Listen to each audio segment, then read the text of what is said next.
Imagínate pasar 40 años construyendo un hogar desde cero. Cada habitación guarda un recuerdo. Cada pared carga una historia a la que no se le puede poner precio. Y entonces, una tranquila tarde de diciembre, caminas por un pasillo oscuro y oyes a tu nuera susurrarle a tu hijo: «Después de Navidad, lo llevamos a la residencia. En cuanto entre, la casa será nuestra». Te quedas helado. Sientes que el corazón se te cae al suelo. Y en ese momento, algo cambia dentro de ti. No es pánico, no son lágrimas, es algo más frío, algo más paciente. Porque no te pasaste toda una vida resolviendo problemas imposibles para que ahora alguien te borre de tu propia casa como si fueras un nombre tachado de una lista. Lo que ocurrió después es algo que nunca pensé contar públicamente, pero lo estoy contando ahora porque alguien ahí fuera necesita oírlo. Durante las semanas siguientes, observé con atención. Lo documenté todo. Reuní cada prueba con la misma precisión silenciosa que una vez llevé a mi carrera.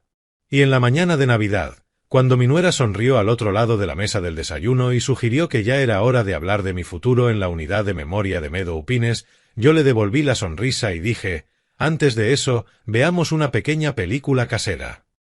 Lo que preparé, lo que apareció en aquella pantalla, lo cambió todo en esa habitación. Y cuando terminó el último vídeo, llamaron a la puerta principal. Y a la mañana siguiente de Navidad, cuando regresaron a la casa que creían que ya era suya, encontraron un cartel plantado en el jardín delantero. «Quédate conmigo hasta el final. Te prometo que cada minuto de esta historia va a merecer la pena. Me llamo Warren Aldrich. Tengo 72 años. Soy un ingeniero aeroespacial jubilado que pasó 31 años diseñando sistemas de navegación para naves espaciales y satélites de defensa en una empresa a las afueras de Washington D.C. Nunca fui un hombre que llevara el corazón en la manga. Mi esposa Eleanor solía decir que yo procesaba las emociones igual que procesaba los datos de ingeniería, despacio, metódicamente y solo después de reunir pruebas suficientes para estar completamente seguro. La casa estaba en una calle tranquila de Great Falls, Virginia. Y, sin ninguna duda, era lo mejor que había construido en toda mi vida. No por los metros cuadrados, ni por el valor de tasación, ni por el roble maduro de la esquina del fondo que Eleanor y yo habíamos plantado juntos en la primavera de 1989, cuando no era más que un retoño sostenido por una estaca de madera. Era lo mejor que había construido porque representaba algo real. 40 años de una vida real. Un matrimonio real. Navidades alrededor de una mesa de comedor para 12 personas. El olor de la tarta de manzana de Eleanor recorriendo cada habitación en la mañana de Acción de Gracias. Nuestro hijo Derek aprendiendo a montar en bicicleta en la entrada de la casa. Todo eso seguía viviendo dentro de aquellas paredes, como si respirara. Eleanor falleció hace 3 años. Cáncer de páncreas. 11 semanas desde el diagnóstico hasta la mañana en que me senté junto a su cama y le sostuve la mano hasta que se fue. No me voy a detener en eso aquí, porque esta historia no trata sobre el duelo. Pero sí te diré una cosa: cuando ella se fue, la casa dejó de sentirse como un hogar. Se sentía como las cenizas de todo lo que había perdido. Y yo daba vueltas dentro de ella como una sola canica en una lata vacía. Así que cuando mi hijo Derek sugirió que él y su esposa Simone se mudaran conmigo para hacerme compañía, para ayudar en casa, para asegurarse de que no estuviera solo, dije que sí sin dudarlo. Derek tenía 44 años, era jefe de proyectos en una consultora mediana de Tysons. Simone tenía 41 años, era aguda, impecable, de esas mujeres que siempre saben exactamente qué decir y exactamente cuándo decirlo. Al principio, tenerlos allí fue como sentir el calor volver a unas habitaciones que se habían quedado frías. Mason, su hijo de 16 años, se quedó con la habitación de invitados al final del pasillo. Durante un tiempo, la casa volvió a sentirse llena, de una manera que me alivió el pecho. Pero eso fue entonces. Te estoy hablando de la mañana en que todo empezó a cambiar, en silencio. Empezó con el café. Es algo tan pequeño que casi me siento ridículo al mencionarlo, pero he aprendido, a lo largo de una carrera muy larga, que las cosas pequeñas rara vez son pequeñas. Todas las mañanas, Sin excepción, yo bajaba y encontraba mi café ya preparado y colocado en mi sitio de siempre en la mesa de la cocina.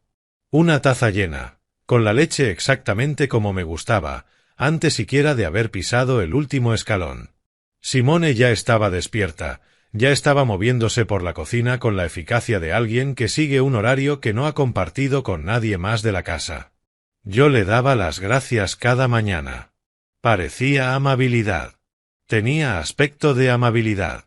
Yo mismo me decía que era amabilidad. Aquella mañana en concreto, le estaba contando a Derek que una amiga suya acababa de llevar a su madre a lo que Simone llamó una estupenda residencia asistida en Manlean. La describió con términos cálidos y generosos. Las actividades, el personal médico en el lugar, la tranquilidad que daba a toda la familia. Derek asentía de la forma en que siempre asentía cuando Simone hablaba, que era el asentimiento de un hombre que hace mucho había decidido que estar de acuerdo era más fácil que cuestionar. Yo sonreí, dije que sonaba como un lugar encantador y cambié de tema para hablar del tiempo. Aquella noche estaba rebuscando en un viejo cajón del escritorio una factura de suministros que necesitaba.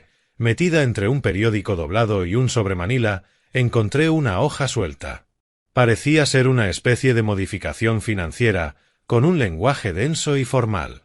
Abajo, de forma inconfundible, estaba mi firma, mi nombre completo y mi propia letra, fechada 14 meses antes. Me quedé allí, bajo la lámpara del escritorio, durante mucho rato. Le di la vuelta al papel. Lo volví a leer desde el principio. Y cuanto más miraba aquella firma, más fría parecía volverse la habitación, porque yo sabía con absoluta certeza dónde había estado ese día, 14 meses antes. Había estado en Annapolis, con mi viejo amigo Clement Duval, en su almuerzo de jubilación. Había estado allí toda la tarde. Tenía fotografías que lo demostraban. Así que la pregunta que cayó sobre mí como una piedra fue muy simple. Si yo no había firmado aquel documento, entonces, ¿quién lo había hecho? No dormí esa noche. Me quedé tumbado boca arriba, en la oscuridad, con el documento sobre la mesilla, a mi lado, mirando el techo igual que antes miraba los esquemas técnicos cuando algo del diseño no cuadraba. En mis años de trabajo, cuando un sistema fallaba una prueba de diagnóstico, nunca daba por hecho que el problema estuviera aislado. Una sola anomalía rara vez era solo una sola anomalía. Era una señal que apuntaba a algo mayor que todavía no se había hecho visible. Yo había construido mi carrera sobre ese principio. Y allí, tumbado en la oscuridad a las 2 de la mañana, con la firma de otra persona a apenas unos centímetros de mi cabeza, sentí cómo volvía a activarse en mí aquel viejo instinto profesional, como si accionaran un interruptor. Algo en esa casa había fallado una prueba de diagnóstico. Y yo iba a averiguar exactamente qué era. A partir de entonces empecé a prestar atención de otra manera. No esa atención distraída y a medias de un anciano que atraviesa sus días, sino una atención deliberada y estructurada, la misma que una vez dediqué a sistemas de los que dependían vidas humanas. Empecé a observar el ritmo de la casa, como un ingeniero observa una máquina, buscando los patrones, las desviaciones, los momentos en que algo se movía en una dirección en la que no debía moverse. Lo primero que noté fue hasta qué punto Simone había reorganizado por completo la textura de la vida cotidiana dentro de mi casa, sin que nada de eso se anunciara jamás. No se había instalado como una invitada, ni siquiera como una nuera compartiendo hogar. Se había instalado como una administradora. La compra era cosa suya. El horario de quién venía a la puerta y cuándo, también era suyo. Si yo mencionaba que me gustaría invitar a cenar a mi antiguo colega Raymond, siempre había alguna razón por la que esa semana no venía bien. Si alguien llamaba al teléfono fijo, normalmente Simone era la primera en contestar. Mi vecina, Patricia WYN, que vivía 4 casas más abajo desde hacía más de 20 años y que me había llevado 3 bandejas de comida en el mes posterior al funeral de Eleanor, me escribió en octubre para decirme que había llamado 2 veces al timbre sin obtener respuesta y que quería asegurarse de que yo estaba bien. Yo no había sabido que había venido ninguna de las 2 veces. Derek se movía en medio de todo aquello como un hombre que ya había hecho las paces con la invisibilidad. Iba a trabajar, volvía a casa, Se sentaba en el sillón junto al televisor, estaba de acuerdo con lo que dijera Simone y se iba a la cama. No digo esto para condenarlo por completo. Derek siempre había sido de esas personas a las que el conflicto les resultaba más agotador que la cesión. Y a lo largo de los años de su matrimonio, esa tendencia se había endurecido hasta convertirse en algo más parecido a la rendición. No era un hombre cruel. Quiero ser preciso con eso. Pero estaba empezando a comprender que un hombre no necesita ser cruel para hacer daño. Solo necesita estar ausente el tiempo suficiente para que otra persona ocupe el espacio que dejó atrás. Mason era distinto. Con 16 años, todavía era transparente de esa manera en que lo son los jóvenes antes de que el mundo les enseñe a fingir. A veces lo sorprendía mirándome en la mesa de la cena con una expresión que no era exactamente preocupación, pero se le acercaba, algo cauteloso y atento en sus ojos que todavía no sabía ocultar. Una noche, estábamos sentados juntos en la sala del fondo, mientras en la televisión sonaba un programa que en realidad ninguno de los dos estaba viendo, y dijo en voz baja, casi como quien no quiere la cosa: «Abuelo, ¿estás bien? Es que últimamente pareces muy cansado». Le dije que estaba bien, que los viejos tenemos derecho a estar cansados, y él asintió, pero mantuvo la misma expresión que tenía antes de que yo respondiera. No se equivocaba. Había estado cansado. En concreto, había estado cansado por las mañanas, lo cual me resultaba extraño, porque las mañanas siempre habían sido el momento del día en que me sentía más lúcido.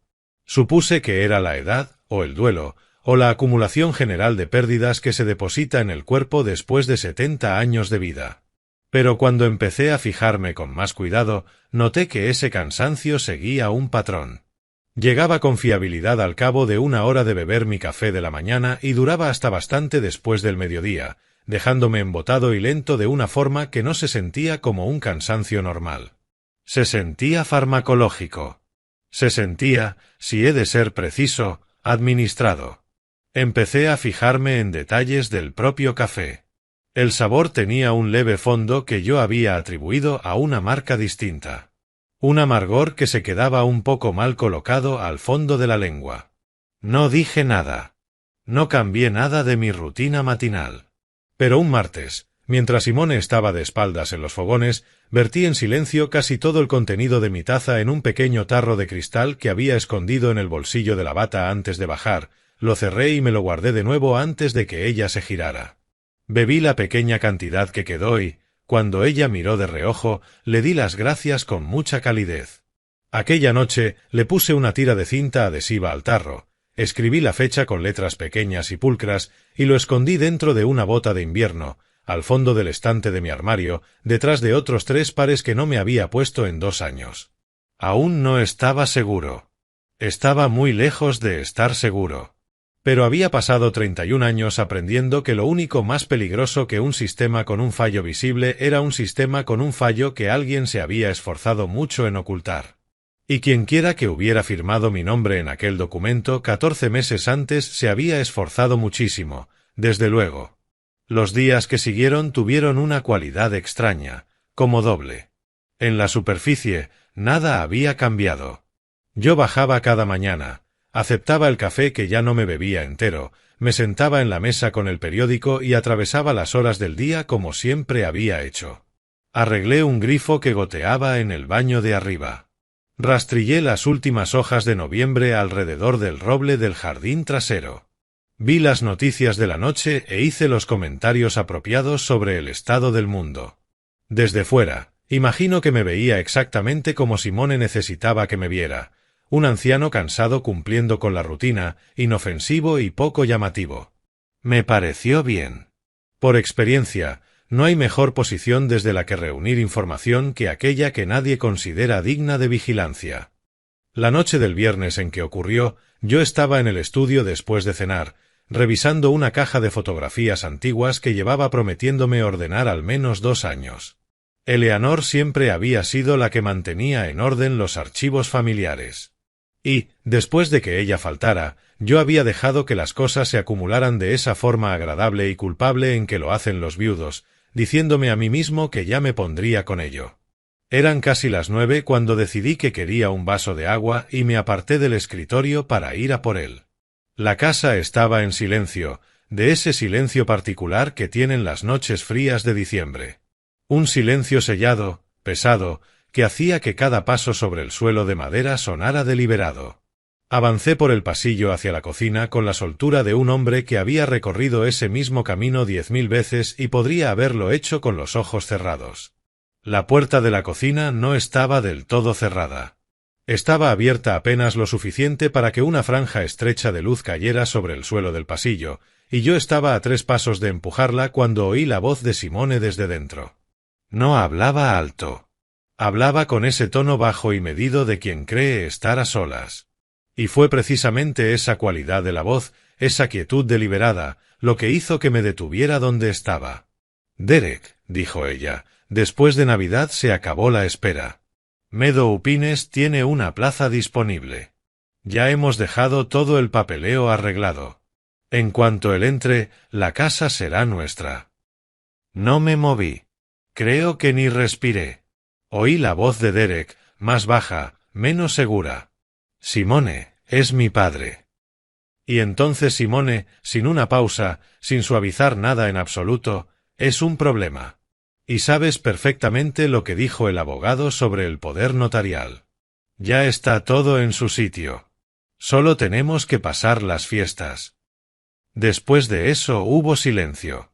No sé si Derek respondió, porque no me quedé a escucharlo. Me di la vuelta lentamente en el pasillo, colocando cada pie con una precisión que no necesitaba desde mis años de trabajo. Regresé a mi estudio y cerré la puerta tras de mí sin hacer un sonido. Me senté en el sillón. No volví a encender la lámpara del escritorio. Me quedé allí, sentado en la oscuridad, lo que debió de ser mucho tiempo. El suficiente para que la casa quedara completamente en silencio a mi alrededor. El suficiente para oír pasos en la escalera y luego el clic de la puerta del dormitorio al final del pasillo. Fuera de la ventana del estudio, había empezado a nevar. No con fuerza, solo los primeros copos tímidos de diciembre deslizándose ante el cristal bajo el resplandor anaranjado de la farola. Los observé y pensé en la palabra que había usado. Un problema. 40 años pagando hipoteca.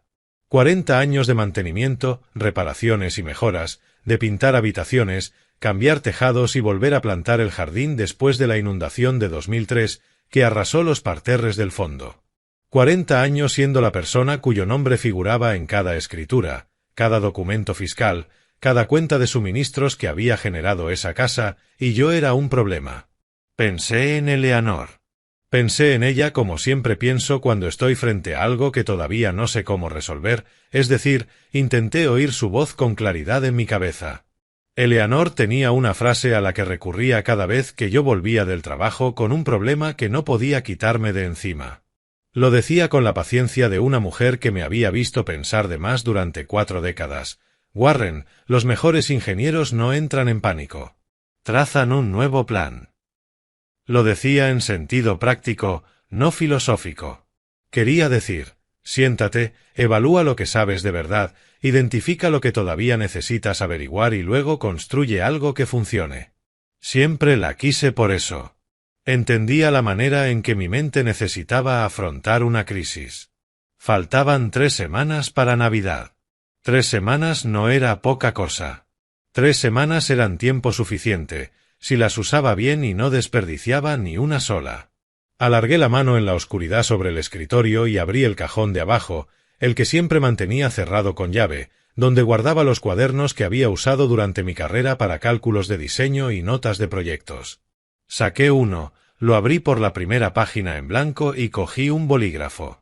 No escribí mis sentimientos. No escribí una carta para nadie. Escribí 2 palabras en la parte superior de la página y luego empecé a enumerar lo que sabía, lo que no sabía y lo que necesitaba averiguar antes de poder construir absolutamente nada. Las 2 palabras que escribí arriba fueron activos actuales. Pasé lo que quedaba de aquella noche llenando 3 páginas del cuaderno. Para cuando dejé el bolígrafo, tenía 2 columnas. Lo que podía confirmar con mis propios ojos y mi propia memoria, y lo que todavía necesitaba que otra persona verificara. La primera columna ya era bastante preocupante. La segunda era más larga, y esa fue la parte que me mantuvo en el escritorio hasta casi las 2 de la madrugada. Cuando por fin me fui a la cama, no dormí bien. Pero no era el insomnio del miedo. Era el insomnio de un hombre cuya mente había encontrado un problema digno de ser resuelto y se negaba a apagarse hasta haber hecho algún progreso medible hacia una solución. A la mañana siguiente bajé, acepté el café, le di las gracias a Simone y me comí la tostada con la tranquilidad pausada de un hombre que no tiene nada más urgente en la cabeza que decidir si dar un paseo antes o después de comer. A las 9:30 anuncié que necesitaba ir a la ferretería de la Ruta 7 a por una pieza de repuesto para el grifo del baño en el que había estado trabajando. Simone dijo que estaba bien y se ofreció a comprarme cualquier cosa que necesitara en el supermercado mientras yo estaba fuera. Le dije que no se molestara, que disfrutaba haciendo ese recado, que salir de casa me venía bien. Ella sonrió y dijo, «Claro». Derek, que estaba leyendo algo en el teléfono en la mesa de la cocina, ni levantó la vista. Había recorrido 2 millas desde casa cuando me metí en un aparcamiento, saqué mi teléfono móvil personal, el viejo que mantenía cargado en la guantera y que nunca había conectado a la red wifi de la casa, y llamé a Clement Duval. Clement y yo nos conocíamos desde hacía 34 años. Nos habíamos conocido en una conferencia profesional a principios de los 90, cuando él era un joven abogado especializado en patrimonio que estaba levantando su despacho en Arlington y yo era un ingeniero a mitad de carrera que acababa de comprar su primera casa y necesitaba a alguien que revisara la documentación. Habíamos seguido siendo cercanos de esa manera tan particular en que siguen siendo cercanos los hombres de cierta generación, no con contacto constante, no con largas llamadas de teléfono para hablar de sentimientos, sino con una estima mutua, sólida como una roca. Eso significaba que, cuando surgía algo de verdad serio, llamabas al otro sin ensayar antes lo que ibas a decir. Yo no ensayé lo que iba a decirle a Clement aquella mañana. Simplemente le dije que necesitaba verlo, que no era una visita social y que se lo explicaría todo en persona. Me recibió en su despacho de Arlington a las 11 en punto. Llevaba semijubilado 2 años, desde aquel almuerzo de jubilación en Annapolis, donde las fotografías de mi presencia acabarían resultando útiles de maneras que yo aún no podía imaginar. Seguía yendo al despacho 3 días por semana, dijo, porque la inactividad no iba con él, un sentimiento que yo entendía perfectamente. Nos sirvió café a los 2 de la máquina que tenía sobre el aparador, y yo me senté frente a su escritorio y le expuse todo lo que sabía en el orden en que lo había sabido, igual que habría presentado un informe técnico, empezando por el documento del cajón, pasando por el patrón de cansancio matutino y el café que no sabía bien, describiendo la muestra en el tarro que había escondido al fondo del armario y terminando con la conversación que había oído en la cocina la noche anterior. No hice comentarios personales. No le pedí su reacción después de cada punto. Primero le di el cuadro completo y dejé que lo tuviera todo delante de una vez. Clement me escuchó como escuchan los buenos abogados, es decir, sin interrumpir y sin dejar que su expresión me revelara nada de lo que estaba pensando. Cuando terminé, se quedó callado un momento, girando lentamente la taza entre las manos. Luego me miró directamente y me dijo que necesitaba comprobar los registros de la propiedad en el juzgado del condado de Fairfax y revisar que se había presentado a mi nombre en los últimos 2 años. Dijo que tendría algo para mí en 48 horas. Le pregunté hasta qué punto creía que podía ser grave. Dejó la taza sobre la mesa y dijo que todavía no lo sabía, pero que, si alguien había presentado un poder notarial usando una firma falsificada y una certificación notarial fraudulenta, entonces lo que teníamos delante ya no era un asunto civil entre familiares. Lo dijo así de claro, y me sostuvo la mirada mientras lo decía, como hace una persona cuando quiere asegurarse de que has entendido perfectamente. Volví a casa dando un rodeo, uno que me llevaba por delante de la casa de Patricia W., en Sycamore Hill Lane. Por impulso, aparqué junto al bordillo y llamé a su timbre. Y cuando abrió, se alegró de verme de verdad, esa alegría concreta de alguien que había estado preocupado. Nos quedamos en su puerta 20 minutos hablando del nuevo trabajo de su hija en Charlotte, del estado de sus rododendros y de lo que ambos pensábamos sobre la urbanización que querían construir cerca del parque. Fui deliberado con esa conversación. Fui específico, presente, lúcido y totalmente implicado. Cuando me fui, me aseguré de que hubiera visto todo eso. Necesitaba que al menos una persona en el mundo tuviera una prueba clara, reciente y de primera mano de que Warren Aldrich estaba en pleno uso de sus facultades aquel sábado de diciembre. 48 horas después, estaba en mi estudio leyendo cuando el teléfono del escritorio vibró. En la pantalla aparecía el nombre de Clement. Contesté al segundo tono. Su voz era más lenta de lo habitual y más baja, como si hubiera elegido cada palabra antes de levantar el teléfono. Warren, dijo, necesito que te sientes antes de decirte lo que he encontrado. Yo ya estaba sentado. Llevaba sentado en el escritorio casi una hora, pero no se lo dije. Simplemente dije que estaba listo, y lo dije en todos los sentidos de la palabra. Lo que me contó durante los 20 minutos siguientes reorganizó la estructura de todo lo que yo creía entender sobre los últimos 14 meses de mi vida. Y voy a intentar exponerlo aquí de la misma manera en que él me lo expuso a mí, pieza a pieza, con cuidado, porque la imagen completa solo se vuelve visible cuando ves todas sus partes juntas. 14 meses antes se había presentado en Fairfax un documento de poder notarial duradero. Llevaba mi nombre legal completo, mi dirección, mi fecha de nacimiento y al final, una firma que se suponía que era la mía. El sello notarial del documento pertenecía a una mujer cuyo nombre no me decía nada, alguien a quien nunca había conocido, nunca había contratado y con quien nunca me había sentado frente a un escritorio en ningún momento de mi vida. El documento estaba bien formateado, bien estructurado y le habría parecido completamente legítimo a cualquier revisor casual. Era, me dijo Clement con la calma medida de un hombre que había visto mucho en 40 años de ejercicio legal, una falsificación muy competente, no un trabajo apresurado, no algo montado de cualquier manera. Alguien se había tomado su tiempo con aquello. El alcance de lo que ese documento autorizaba me dejó helado. Otorgaba a Simone Aldrich la autoridad legal para tomar decisiones financieras en mi nombre, administrar y liquidar activos a mi nombre, tomar decisiones médicas vinculantes en caso de que yo quedara incapacitado y actuar como mi representante en todos los asuntos relacionados con bienes inmuebles. Bienes inmuebles. La casa de Great Falls, donde yo había vivido 40 años, estaba incluida en ese lenguaje, con tanta claridad como si alguien hubiera escrito la dirección a mano y la hubiera subrayado 2 veces.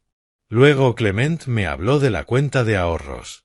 Yo tenía una cuenta de ahorros en un banco de Mlan que mantenía desde mediados de los 90, una cuenta sencilla que generaba intereses y que usaba sobre todo como reserva para grandes gastos de la casa, y que no había tocado de forma importante desde los gastos del funeral de Eleanor el año anterior. En los 8 meses anteriores, esa cuenta había ido vaciándose mediante una serie de retiradas individuales, cada una estructurada cuidadosamente por debajo del umbral federal de $10,000 que obliga a reportar. Ninguna transacción era lo bastante grande como para activar una alerta automática. Consideradas por separado, cada una parecía un movimiento rutinario de la cuenta. Consideradas en conjunto, sumaban $47,000 que ya no estaban en mi cuenta ni en ninguna cuenta que yo poseyera o controlara. Me quedé muy quieto mientras Clement terminaba de hablar. Fuera de la ventana de su despacho, la tarde se había vuelto gris, ese cielo plano de diciembre que cae sobre el norte de Virginia como una tapa sobre una olla. Lo miré un momento y luego volví a mirar la libreta que tenía delante, donde había estado tomando notas mientras él hablaba, releí lo que había escrito y dije lo que llevaba formándose en mi mente desde la primera frase que había pronunciado. Dije, ella planeó esto antes de mudarse a mi casa. Clement dijo que sí. Dijo que la cronología del documento lo dejaba claro.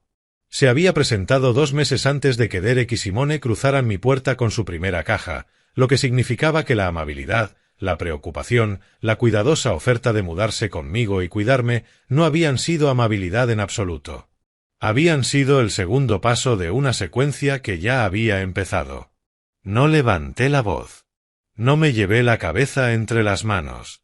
Noté, con una parte distante de mi mente profesional, que no estaba experimentando lo que la mayoría llamaría shock. Porque el shock exige que alguna parte de ti creyera que la situación era segura antes de descubrir que no lo era. Y yo hacía tiempo que no creía eso. Lo que sentí fue más bien una especie de enfoque frío y clarificador. El mismo estado en el que solía entrar cuando un fallo del sistema en mitad de un proyecto expulsaba de la sala cualquier pensamiento que no fuera esencial. La situación estaba clara. Los pasos siguientes debían estar igual de claros.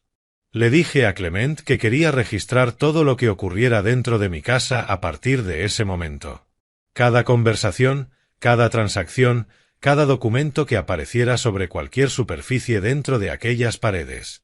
Él asintió y dijo que Virginia era un estado de consentimiento de una sola parte, lo que significaba que yo podía grabar legalmente cualquier conversación en la que participara y que registrar actividad dentro de mi propia casa, que seguía estando legalmente titulada a mi nombre pese a cualquier documento fraudulento presentado contra ella, estaba dentro de mis derechos, siempre que manejáramos la cadena de custodia de cada prueba con absoluta precisión.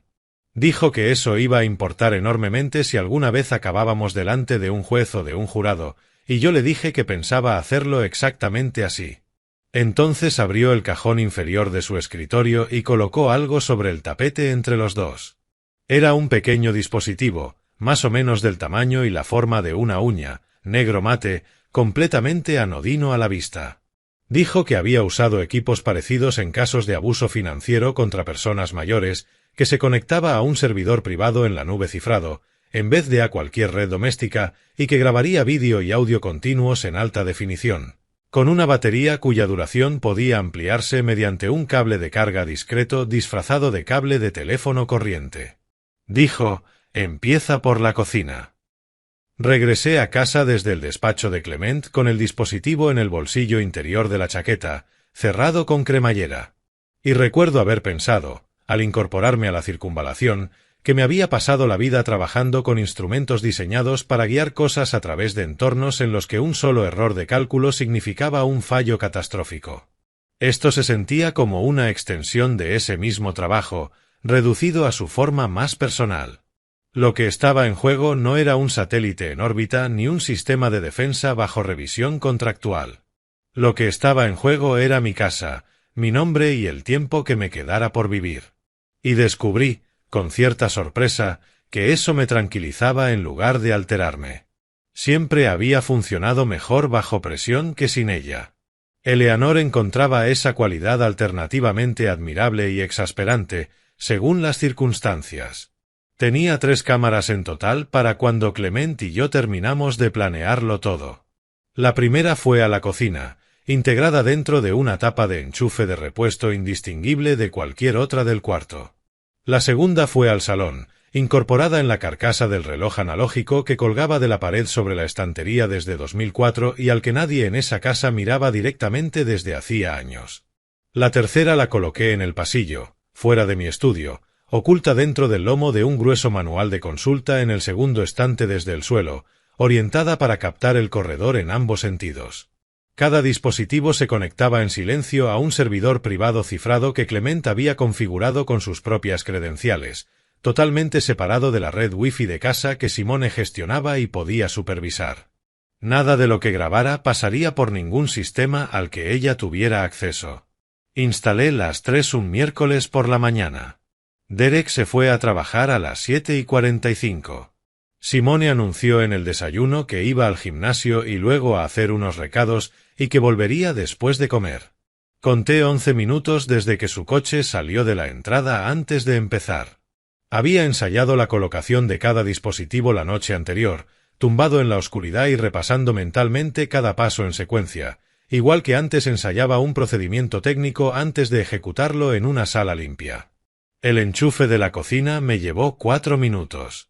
El reloj del salón, 6, porque la carcasa estaba más vieja de lo que recordaba y los tornillos estaban duros. El dispositivo del pasillo, 3.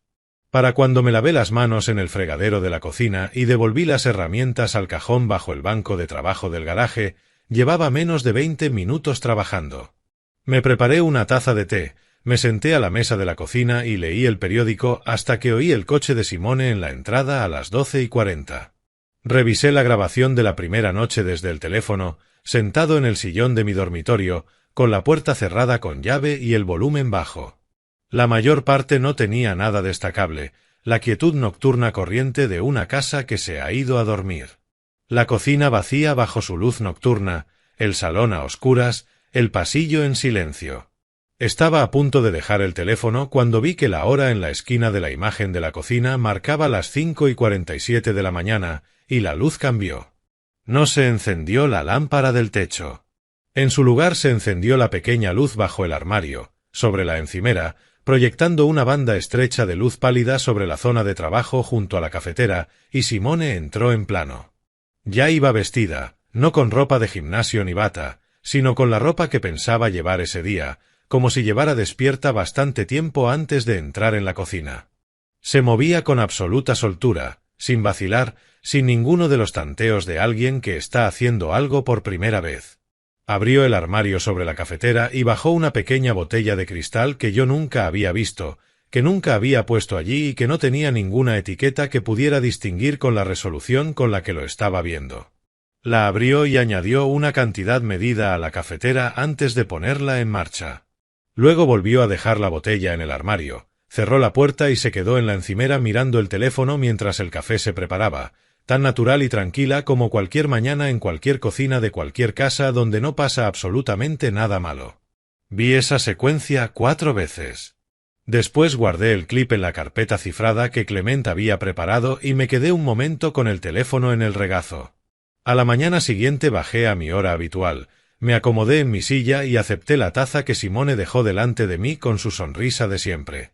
La rodeé con ambas manos, como hacía siempre, dejando que me calentara las palmas, e hice el pequeño sonido de agradecimiento que siempre hacía en las mañanas frías. Y cuando ella se volvió hacia la encimera para limpiar algo, llevé la taza al fregadero en 3 pasos silenciosos y la vacié.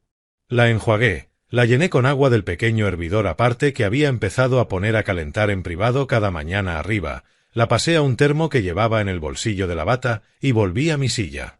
El café de mi termo sabía simplemente a café. Era la mejor taza que había probado en meses. Le di las gracias a Simone por la suya cuando terminé la taza. Ella dijo que era un placer. Aquella tarde le envié a Clement el clip con la marca de tiempo y una sola línea de texto debajo. Escribí, día 1. La tenemos en cámara. Y aquella noche me fui a la cama por primera vez en semanas sin esa pesadez concreta en el pecho que había estado viviendo allí desde que encontré el documento en el cajón del escritorio. Aún no tenía todo lo que necesitaba, pero ya tenía suficiente para saber que yo ya no era quien estaba a oscuras. Los días que siguieron tuvieron su propio ritmo silencioso, y yo avancé por cada uno de ellos con la misma actuación pausada que llevaba manteniendo desde que instalé las cámaras. Bajaba. Aceptaba la taza de la que ya no bebía. Leía el periódico, daba mis paseos, mantenía conversaciones agradables e intrascendentes, como un hombre cuya mayor preocupación cualquier mañana era si el tiempo aguantaría hasta la tarde.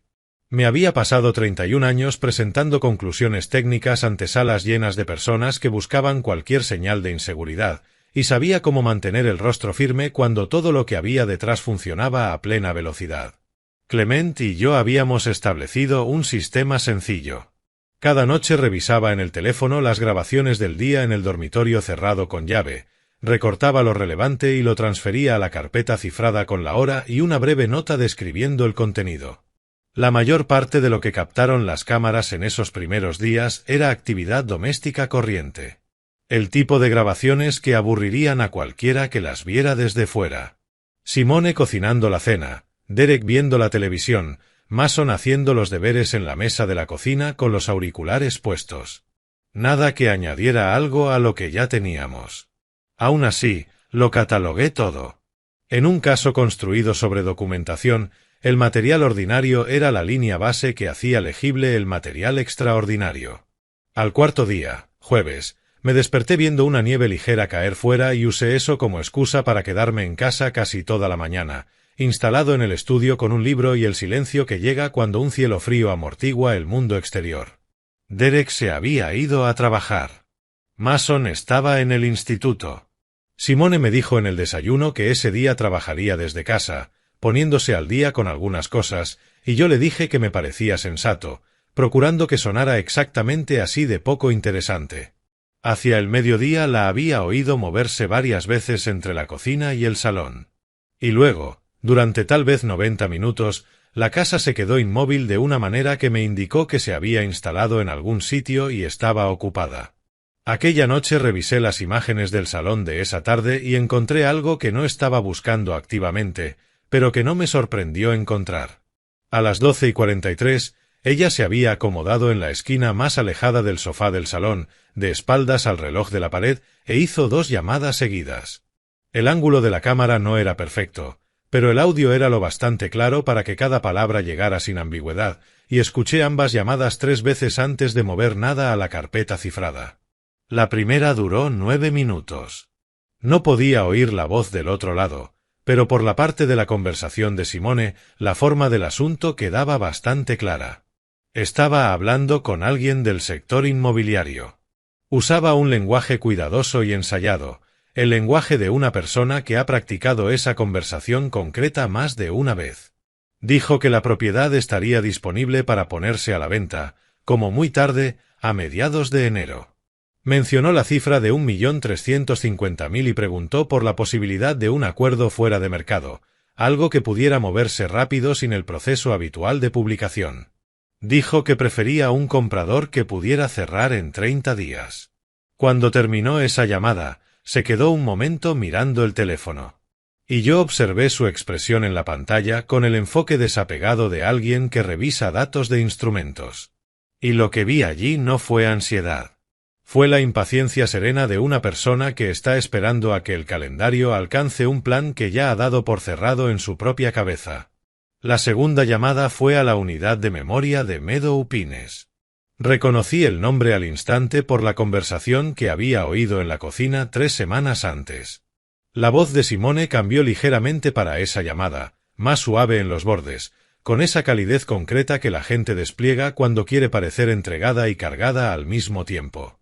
Confirmó que llamaba para organizar el ingreso de un familiar, un caballero mayor. Y cuando la persona del otro lado preguntó por su estado actual, dijo sin la menor vacilación que últimamente había estado mostrando signos de confusión, que a veces no reconocía rostros familiares, que la familia llevaba ya tiempo preocupada, aunque habían esperado que las cosas se estabilizaran.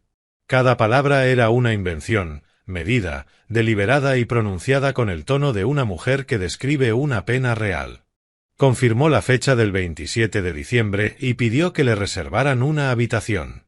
Me quedé mucho tiempo con esas imágenes antes de moverlas a la carpeta. Lo que estaba haciendo con esa llamada no era simplemente reservar una plaza. Estaba construyendo una narrativa médica, levantando la primera capa de un expediente falso que haría que todo lo que viniera después pareciera no solo justificado, sino compasivo. Necesitaba un rastro documental que describiera a un hombre perdiendo contacto con la realidad. Y lo estaba fabricando en tiempo real, una conversación tras otra.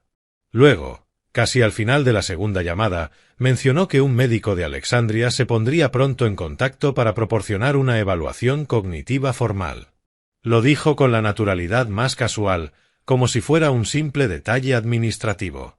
Escribí la palabra médico en mi bloc de notas y la subrayé 3 veces. No estaba haciendo aquello sola. Había alguien más en el plan, alguien con credenciales médicas y, presumiblemente, con disposición a usarlas para fines muy distintos del cuidado del paciente. Aquella noche le envié a Clement un mensaje que decía simplemente: «Tenemos que vernos en persona. Mañana, si es posible. Tiene ayuda externa». Dejé el teléfono en la mesilla y estaba recostándome en la silla cuando oí un golpe suave en la puerta del estudio, no el golpe de Derek, que siempre eran 2 toques secos, sino algo más ligero y más inseguro.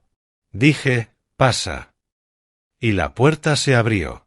Y Mason apareció en el marco mirándome con esa expresión que lleva un chico de 16 años cuando ha estado cargando con algo demasiado pesado durante demasiado tiempo y por fin ha decidido que ya no puede cargarlo solo. Dijo: «Abuelo, tengo que hablar contigo. Es sobre mi madre». Le dije que entrara y cerrara la puerta detrás de él. Y hizo ambas cosas con el cuidado silencioso de alguien que llevaba pensando en ese momento más tiempo que solo esa noche. Se sentó en la silla frente a mi escritorio, la que Eleanor solía ocupar cuando me llevaba una taza de té al final de la tarde y se quedaba hablando conmigo mientras yo terminaba lo que estuviera haciendo. Mason se sentó como se sientan los adolescentes cuando intentan parecer serenos y no lo consiguen del todo, con las manos juntas sobre el regazo y la mirada fija en un punto intermedio entre nosotros en lugar de mirarme directamente, como si mirarme de frente hiciera más difícil empezar a decir lo que necesitaba decir. No lo apuré. Esperé como había aprendido a esperar a lo largo de 7 décadas, entendiendo que el silencio ofrecido sin presión suele ser lo más útil que una persona puede darle a otra.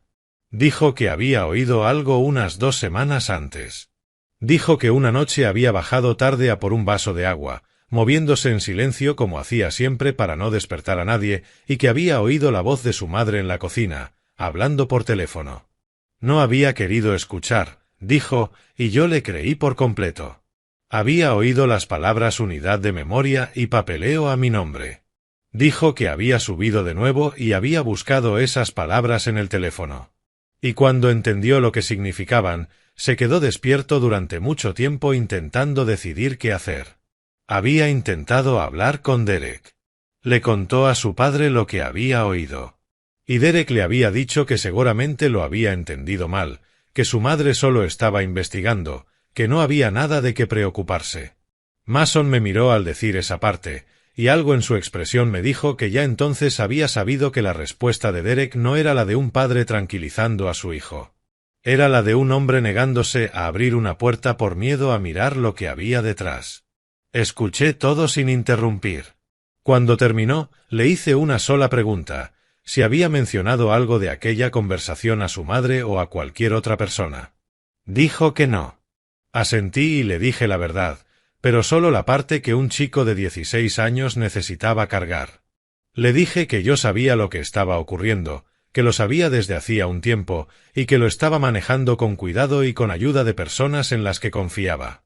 Le dije que lo más importante que podía hacer era seguir comportándose exactamente igual que siempre, no cambiar nada en la forma en que hablaba con su madre o con su padre, y no contarle a nadie lo que habíamos hablado.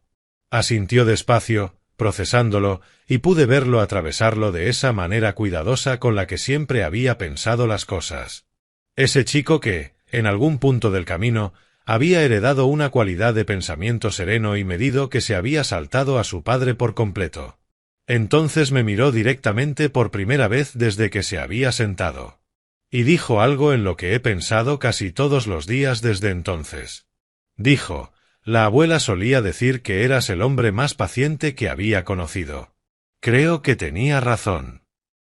Lo dijo con sencillez, sin teatralidad, de esa manera en que a veces los jóvenes dicen cosas que golpean más fuerte de lo que pretendían. Y sostuve el peso de esas palabras un momento antes de responder. Le dije que su abuela era generosa en sus valoraciones sobre mí, igual que lo era en todo, y que echaba de menos su criterio todos y cada uno de los días. Él asintió levemente, con ese gesto de alguien que entiende la pérdida de esa forma concreta y privada en que solo la reconocen quienes la han vivido de verdad. Nos quedamos sentados en silencio otro minuto, y luego me dijo buenas noches y volvió por el pasillo hacia su habitación. Y escuché cómo su puerta se cerraba suavemente y sentí que algo se asentaba en mi pecho, algo para lo que no tenía un nombre exacto. Quizá gratitud o el alivio específico de saber que algo bueno había sobrevivido intacto dentro de una situación diseñada para no dejar espacio a nada bueno. Después de que se fuera, saqué el pequeño tarro etiquetado de su sitio al fondo del estante del armario y lo guardé con cuidado en el bolsillo interior del abrigo. A la mañana siguiente salí temprano de casa, antes de que nadie más se hubiera levantado, sin decirle a nadie a dónde iba. Conduje hasta un laboratorio comercial de análisis en Tysons que trabajaba con estudios ambientales y químicos para contratistas y pequeñas empresas, el tipo de lugar que procesa muestras sin pedir más explicaciones que las que exige el formulario. Había preparado la solicitud la noche anterior. Me identifiqué como la persona que remitía la muestra, describí el contenido como una sustancia líquida para análisis de composición química y pagué en efectivo. El técnico de recepción me dijo que el plazo habitual era de 72 horas y que recibiría los resultados por correo electrónico en la dirección que había proporcionado.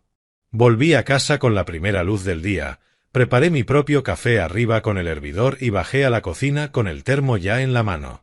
Y cuando Simone dejó una taza recién hecha en mi sitio con su eficiencia cálida de siempre, le di las gracias y rodeé la taza con las manos como siempre hacía, y esperé 72 horas. Había esperado más tiempo por resultados que importaban menos. La mañana en que llegó el correo, yo estaba en el escritorio del estudio con la puerta cerrada. Leí el informe una vez, de la primera línea a la última. Luego lo leí otra vez. Después me quedé muy quieto un momento, mirando una línea concreta cerca del centro de la segunda página, y cogí el teléfono para llamar a Clement.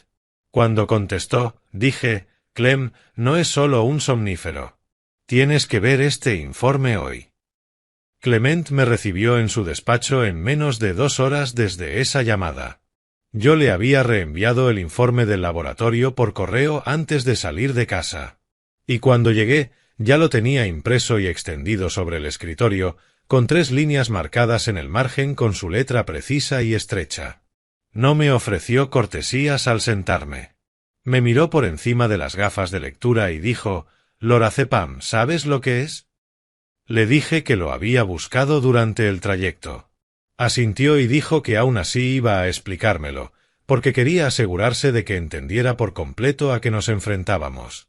El lorazepam es una benzodiazepina, un sedante con receta que se utiliza para tratar trastornos de ansiedad y ciertos problemas del sueño en dosis cuidadosamente controladas y bajo supervisión médica. En cantidades pequeñas y repetidas, administradas a una persona mayor sin su conocimiento ni su consentimiento, produce exactamente los síntomas que yo llevaba meses experimentando. Cansancio persistente por las mañanas, lentitud cognitiva, esa especie de niebla mental constante que haría que un hombre de 72 años pareciera, a ojos de cualquiera que lo observara, como si su mente empezara a fallar. No se detectaría de forma evidente a menos que buscaras específicamente esa sustancia. No era el tipo de compuesto que se anunciara por sí solo.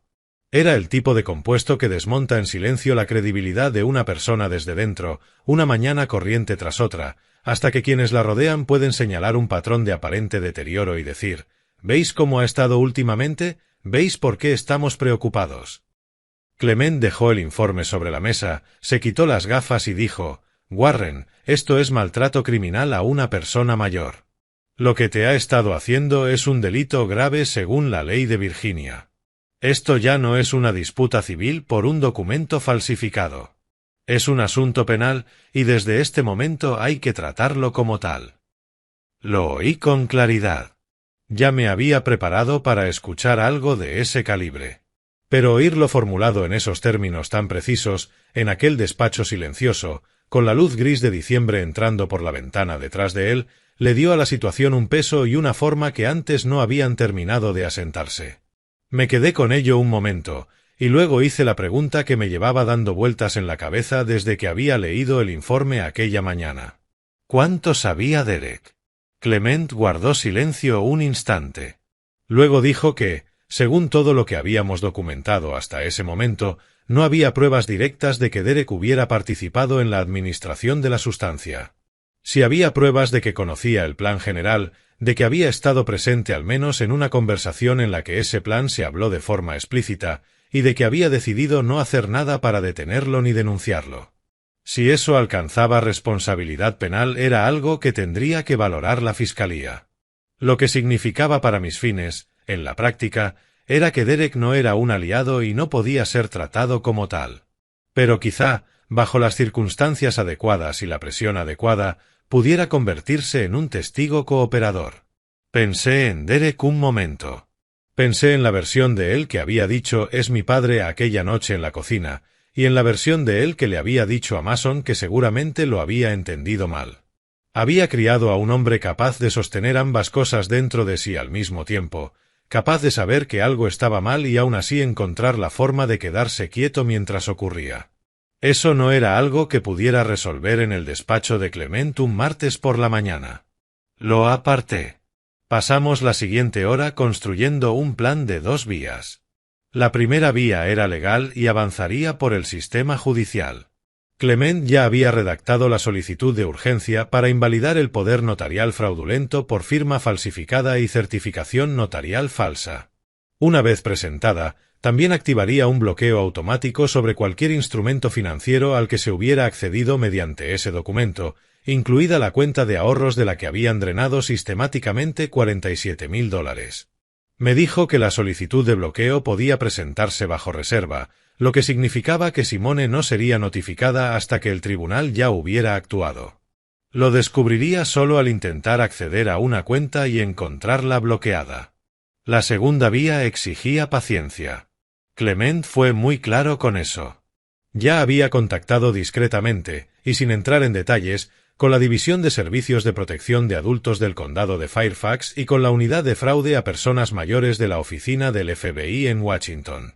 Ambos habían mostrado interés en lo que él describió como un posible caso de explotación financiera y maltrato criminal a una persona mayor con un patrimonio elevado.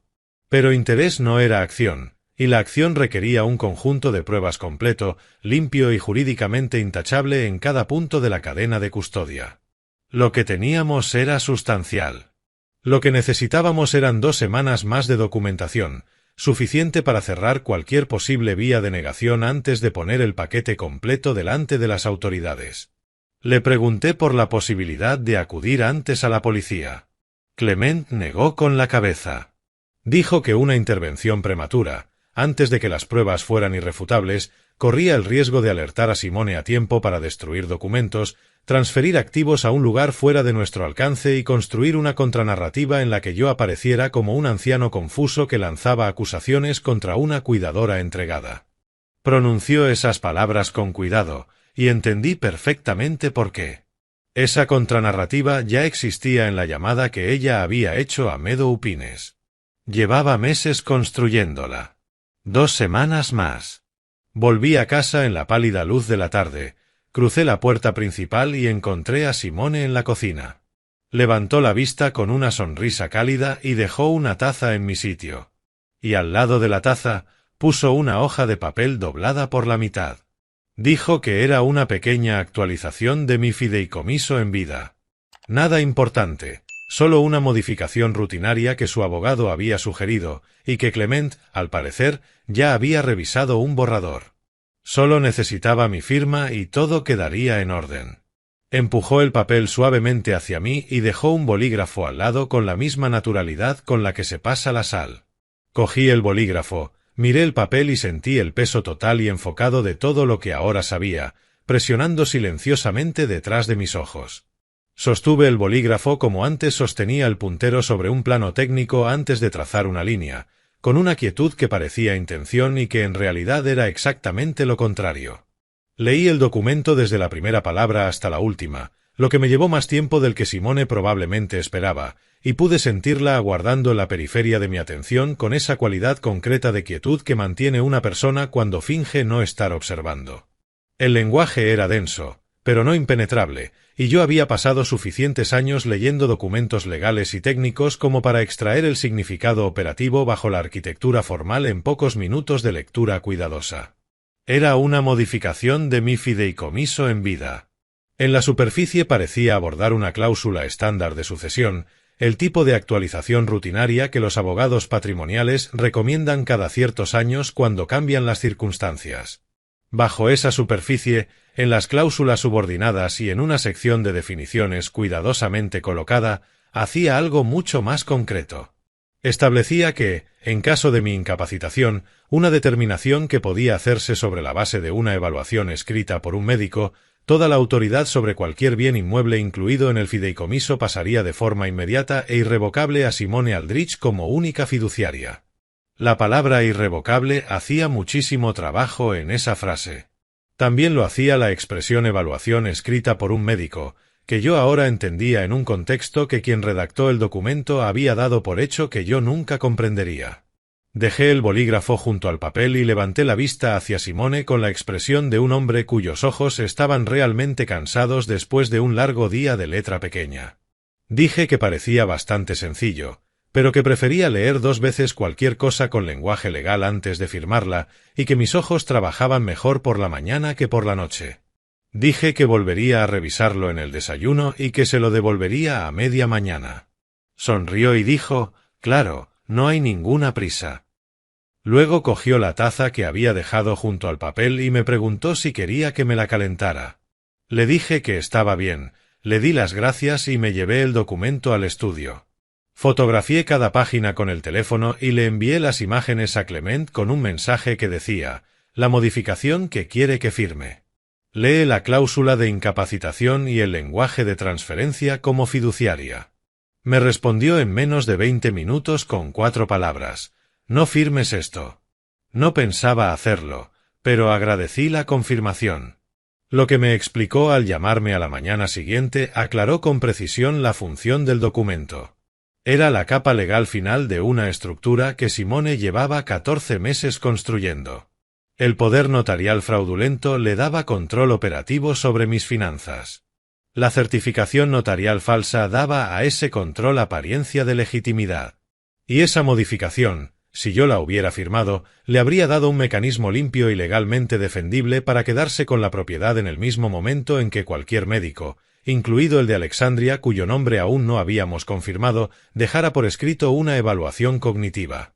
Las 3 piezas juntas formaban algo muy cercano a un caso blindado para transferir todo lo que yo poseía, y había sido montado con una paciencia y una sofisticación que la parte más puramente analítica de mi mente encontraba, de manera sinceramente inquietante, impresionantes, del mismo modo en que impresiona una trampa muy bien diseñada antes de entender qué era lo que pretendía atrapar. Luego Clement me dio la otra noticia. Me dijo que la solicitud de urgencia para invalidar el poder notarial fraudulento se había presentado bajo reserva en el Tribunal de Circuito del Condado de Fairfax la tarde anterior, y que la solicitud adjunta para congelar todas las cuentas financieras a las que se hubiera accedido mediante ese documento había sido concedida por el juez de guardia a las 7:40 de aquella mañana. El bloqueo ya estaba en vigor. Simone no lo sabría hasta intentar acceder a una de esas cuentas y encontrarla cerrada. No existía obligación de notificación previa. La primera vez que lo oiría sería en el mismo momento en que el muro que había construido alrededor de mis finanzas se convirtiera en un muro que la dejaba fuera a ella en vez de dentro. Me quedé con esa información un momento y luego le dije a Clement que estaba listo para firmar el otro documento, el que llevábamos preparando discretamente durante los últimos 10 días. Dijo que lo tenía sobre su escritorio y que podía mandar a un mensajero a un lugar neutral dentro de la hora si yo prefería no ir al despacho. Le dije que iría yo. Quería firmarlo en persona, delante de un testigo en quien confiaba y con un notario cuyas credenciales no ofrecieran ninguna duda. El documento que firmé aquella tarde en el despacho de Clement era un contrato de compraventa residencial de la propiedad de mi dirección en Great Falls, Virginia. El comprador era un grupo de inversión inmobiliaria con el que Clement ya había trabajado en otros asuntos patrimoniales, una empresa que operaba exclusivamente en transacciones fuera de mercado y no tenía ningún interés en el proceso de publicación pública. El precio acordado de venta era de $1.280.000. La fecha de cierre era el 26 de diciembre. El dinero se transferiría directamente a una nueva cuenta fiduciaria establecida únicamente a mi nombre bajo la supervisión fiduciaria de Clement, totalmente separada de cualquier instrumento que Simone hubiera tocado alguna vez. Firmé en cada línea que requería mi firma y feché cada una de mi puño y letra, y vi cómo la notaria aplicaba su sello, y pensé en la conversación que había oído en la cocina 3 semanas antes, esa sobre que la casa sería de ellos. Pensé en esa palabra, de ellos. A la mañana siguiente bajé y encontré a Simone de pie junto a la encimera de la cocina con el teléfono en ambas manos y una expresión en la cara que nunca le había visto. Derek estaba sentado a la mesa. Ella lo miró y dijo, con una voz despojada de su suavidad habitual: «Las cuentas están congeladas. Todas». Yo estaba en el marco entre el pasillo y la cocina cuando lo dijo, lo bastante cerca para oír cada palabra y lo bastante atrás para que ninguno de los dos me hubiera notado todavía. Había bajado 2 minutos antes de lo habitual esa mañana, moviéndome en silencio por un hábito que se había vuelto automático durante las últimas semanas. Y me quedé allí un momento, en el pasillo en penumbra, observando lo que le ocurre a una persona cuando la estructura que ha pasado 14 meses construyendo empieza a mostrar su primera grieta visible. La compostura de Simone, que yo había llegado a considerar una de las interpretaciones más disciplinadas que había visto de cerca en mi vida, no había desaparecido del todo. Se había afinado. La suavidad seguía en la superficie de su voz y en la postura de sus hombros, pero debajo de eso se movía algo más rápido y menos controlado, como se ve una corriente bajo el hielo si sabes dónde mirar y la luz acompaña. Estaba comprobando el teléfono con los 2 pulgares, cambiando de una aplicación a otra, y la expresión de su rostro era la de una persona haciendo cálculos a toda velocidad y sin gustarle los resultados.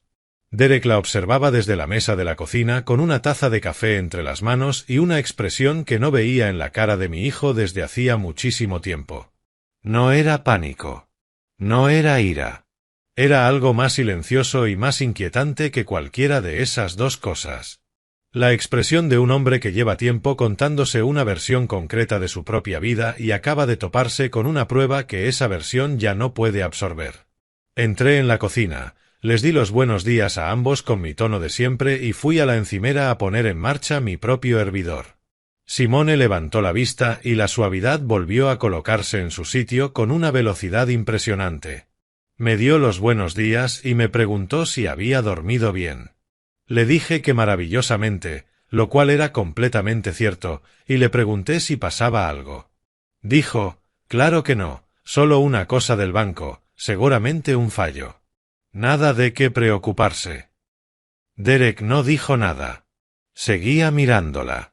Subí mi hervidor al estudio con el pretexto de que quería tomarme el café mientras leía las noticias de la mañana, algo que ya se había vuelto una rutina lo bastante inofensiva como para que nadie la cuestionara. Desde el estudio podía acceder a las cámaras en el teléfono. Y durante las 2 horas siguientes observé en tiempo real lo que pasaba en la cocina y el salón mientras fingía leer. Lo que registraron aquellas cámaras esa mañana y durante las primeras horas de la tarde llenó la carpeta cifrada con más material que cualquier otro día desde que habíamos instalado los dispositivos. Simone hizo 4 llamadas en el espacio de 3 horas. La primera fue a quienquiera que la hubiera ayudado a presentar el poder notarial fraudulento.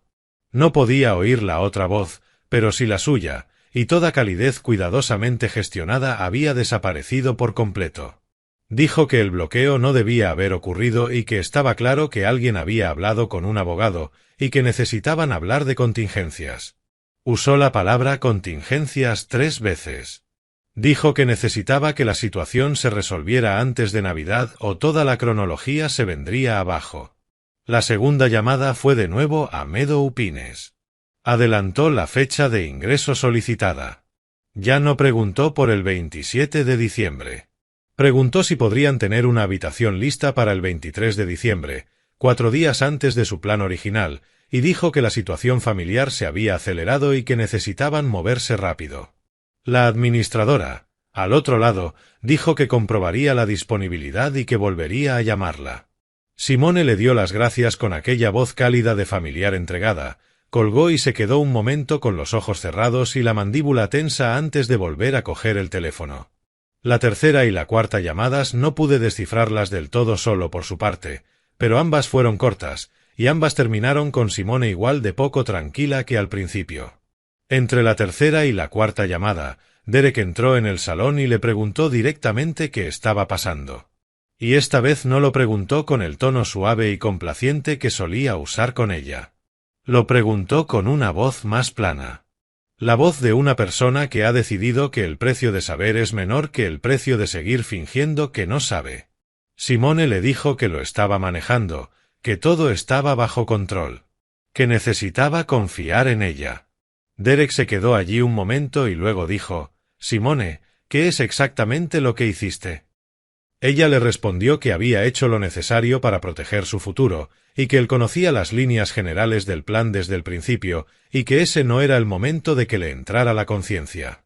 Derek volvió a la cocina sin responder y lo vi sentarse a la mesa y cubrirse la cara con las manos durante mucho rato. Aquella noche, a las 9:30, Simone llamó a la puerta de mi estudio. Entró con un plato pequeño de galletas de mantequilla, de las que sabía que me gustaban, y se sentó en la silla frente a mi escritorio. Habló durante 15 minutos con una voz tan cálida, tan cuidadosa y tan calibrada al milímetro que, en cualquier otra circunstancia, podría haberme conmovido. Dijo que las fiestas eran difíciles para todos, y que Derek y ella siempre pensaban en mí, y que, pasara lo que pasara después para todos nosotros, cada decisión que tomaban nacía del amor. Pronunció esa palabra con absoluta firmeza. Amor. Le di las gracias con sinceridad, me comí una de las galletas y le dije que significaba mucho para mí. Después de que se fuera, anoté la hora en el registro del teléfono y escribí una sola línea debajo. La línea decía, 9:47 de la noche, tranquilidad no solicitada. Audio completo capturado, hora confirmada. Luego le envié a Clement un mensaje que decía, Clem, ya lo tenemos todo. Todo. Me respondió en menos de un minuto con 2 palabras, lo sé. Y luego, tras una breve pausa, llegó un segundo mensaje que decía, hice una llamada esta tarde. 2 personas estarán en tu puerta la mañana de Navidad. No se lo digas a nadie. No dormí mal aquella noche. Ese hecho todavía me parece digno de mención, porque, según cualquier medida externa razonable, la situación en la que vivía había alcanzado su punto de peligro más concentrado. Simone estaba acelerando su calendario. El bloqueo de las cuentas había aflojado algo en su compostura que yo no creía que fuera a recuperar del todo antes de Navidad. La presión dentro de aquella casa llevaba 3 semanas acumulándose y ya estaba cerca, muy cerca, del punto en que la presión o encuentra una salida o encuentra una ruptura. Y, sin embargo, dormí bien, con esa profundidad concreta que no viene de la ausencia de problemas, sino de la desaparición de la incertidumbre. Yo sabía lo que iba a pasar. Había construido yo mismo la secuencia, pieza a pieza, y confiaba en la ingeniería. A la mañana siguiente me fui temprano al despacho de Clement, diciéndole a Simone que tenía una cita rutinaria con mi médico en Arlington, una coartada lo bastante razonable como para no requerir más explicaciones. Se ofreció a llevarme. Le dije que prefería conducir yo mismo, que me gustaba la independencia, y la vi aceptar con esa sonrisa suave y ensayada que había utilizado 100 veces antes. Esta vez noté cuánto trabajo estaba haciendo esa sonrisa. El despacho de Clement se había convertido, durante las últimas 3 semanas, en algo parecido a un centro de mando para la operación más silenciosa de la que había formado parte en mi vida. Tenía un tablero en la pared detrás de su escritorio con una cronología trazada con su letra estrecha. Y cuando me senté aquella mañana, cada línea tenía una marca de verificación al lado excepto 2. Me repasó cada punto confirmado con la minuciosidad de un hombre que entendía que la diferencia entre justicia y casi justicia suele ser un solo detalle sin verificar. La venta de la propiedad estaba ejecutada y programada para cerrarse el 26 de diciembre, la mañana después de Navidad. El precio de compra de $1.280.000 se transferiría íntegro a la nueva cuenta fiduciaria dentro de las 24 horas posteriores al cierre. El poder notarial fraudulento había sido invalidado por orden judicial, un hecho que ya constaba de forma permanente en el condado de Fairfax. Pasara lo que pasara después, las cuentas financieras a las que se había accedido mediante ese documento seguían congeladas y estaban en proceso de transferirse formalmente de vuelta a instrumentos que llevaran solo mi nombre y quedaran solo bajo mi autoridad. Los $47.000 que habían sido retirados de forma sistemática eran objeto de una reclamación separada de recuperación que, según Clement, tenía muchas probabilidades de salir adelante una vez comenzaran de verdad las diligencias penales. Confirmó que había establecido contacto formal con 2 organismos. La División de Servicios de Protección de Adultos del Condado de Fairfax había abierto un expediente preliminar.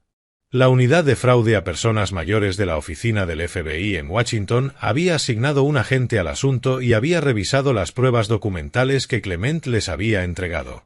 Ese agente, me dijo, había descrito el caso como uno de los ejemplos mejor documentados de abuso financiero coordinado contra una persona mayor y administración criminal de fármacos que su unidad había visto en varios años.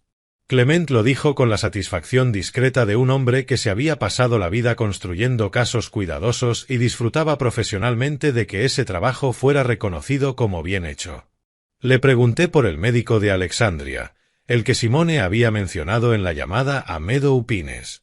Clement dijo que la División de Delitos Financieros del FBI ya estaba investigándolo. Un profesional médico que emitiera evaluaciones cognitivas falsas a cambio de dinero se exponía a cargos federales que iban bastante más allá de cualquier cosa a la que se enfrentara la propia Simone. Y la perspectiva de esos cargos solía producir cooperación con bastante rapidez. Los 2 puntos sin marcar en el tablero de Clement eran los más sencillos, y eran sencillos porque todavía no habían ocurrido. El primero era la mañana de Navidad. El segundo era lo que viniera después. Hablamos cerca de 1 hora y, antes de irme, le conté una cosa más que yo había organizado discretamente por mi cuenta, sin mencionársela hasta estar seguro de que había salido adelante, 6 semanas antes de las cámaras y antes del informe del laboratorio, pero después de que el documento del cajón me dijera que algo iba muy mal. Había conducido hasta Charlottesville con la excusa de visitar a un antiguo colega de mis años de trabajo.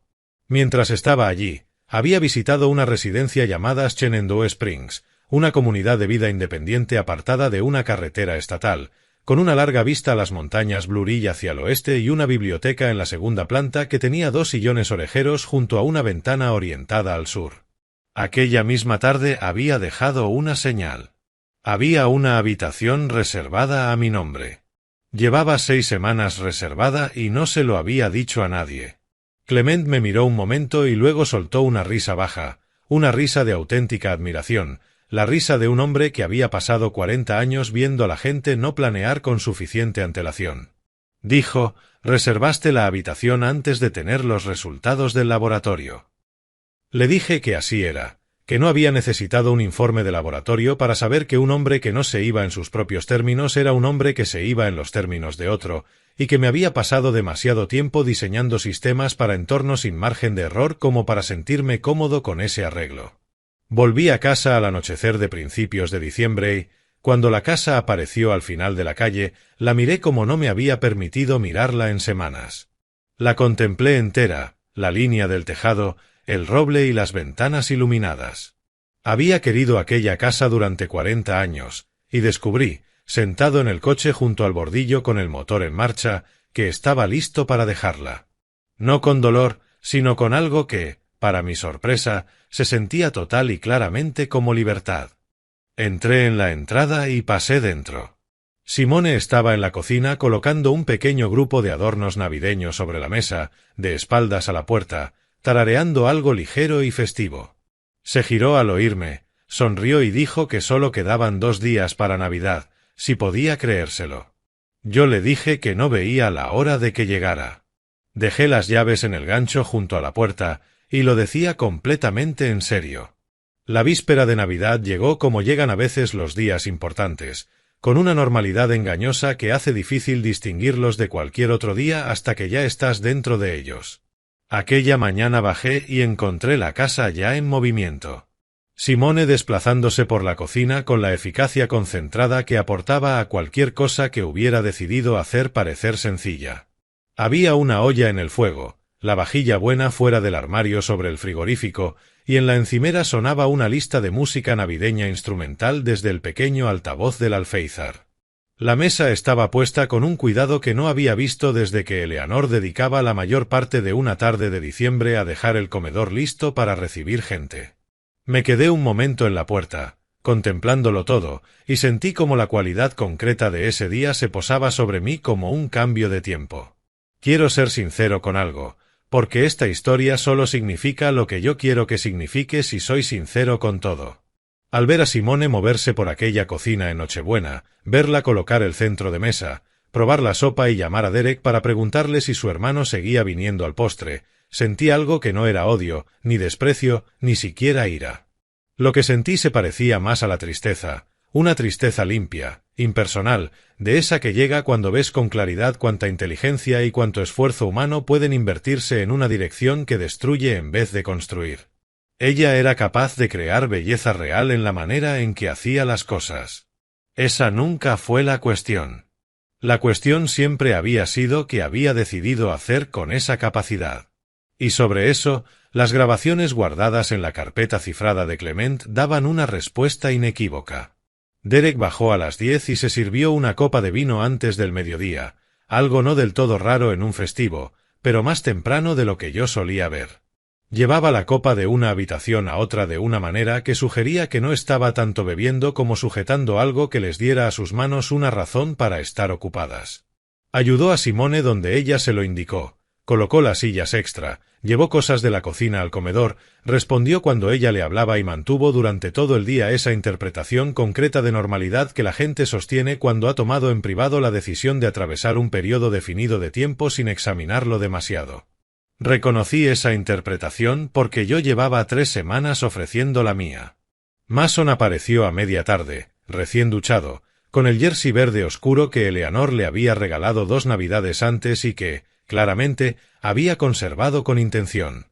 Me ayudó a subir del sótano la extensión de la mesa para alargar el comedor sin que yo se lo pidiera.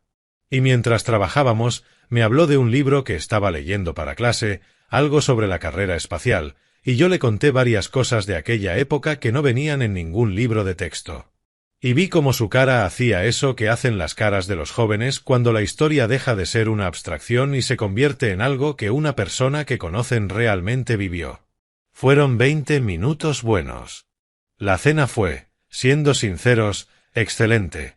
Simone había cocinado con verdadera habilidad y auténtica atención, y la mesa estaba llena de comida suficiente para el doble de nosotros, y durante un tramo de quizá 2 horas los 4 estuvimos sentados juntos en el calor de la buena comida, el vino decente y esa buena voluntad ambiental que generan las fiestas incluso en habitaciones complicadas. Yo estuve presente en todo ello. Me reí cuando algo tenía gracia, escuché cuando alguien hablaba y rellené copas cuando estaban vacías. Y en nada de eso estaba actuando. Cuando las circunstancias exigen una actuación, sé ofrecerla.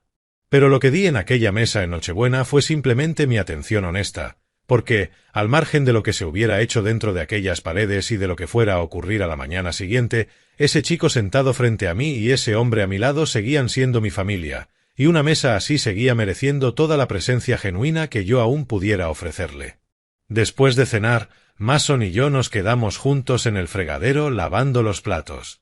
Mientras Simone y Derek iban y venían entre el comedor y el salón con las sobras y el vino, Mason fregaba y yo secaba, una división del trabajo que habíamos establecido al principio de sus visitas sin hablarla nunca, y trabajamos un rato en el silencio cómodo de 2 personas que no necesitan llenar el espacio con ruido.